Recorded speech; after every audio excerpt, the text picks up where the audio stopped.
విజయవాడలో ఎలా అయితే ఇండియాలో వరదలు వచ్చాయో చాలా ఏళ్ల తర్వాత వచ్చాయని చెప్పారో, యూరోప్లో కూడా సేమ్ అలానే వరదలు వచ్చాయి.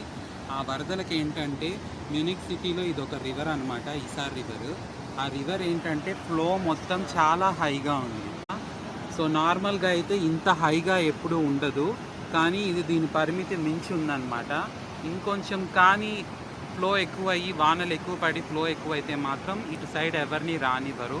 ప్రస్తుతానికైతే డేంజర్ అయితే కాదు, చాలామంది ఇక్కడికి వచ్చి వాకింగ్ అండ్ దీన్ని ఎంజాయ్ చేస్తున్నారనమాట ఇప్పుడు. సో జస్ట్ మీతో షేర్ చేసుకుందాం అనుకున్నాను. ఫ్లో అయితే చాలా హైగా ఉంది. సో ఇది మళ్ళీ మళ్ళీ ఎప్పుడు వస్తుందో తెలీదు, బట్ ఇలాంటి సిచ్యువేషన్ రాకూడదని కోరుకుంటాను. చాలామంది యూరోప్లో ఇల్లు లేకుండా చాలా సఫర్ అవుతున్నారు, ఎస్పెషల్లీ పోలాండ్, ఆస్ట్రియా, రొమేనియాలో. పోయేస్తా.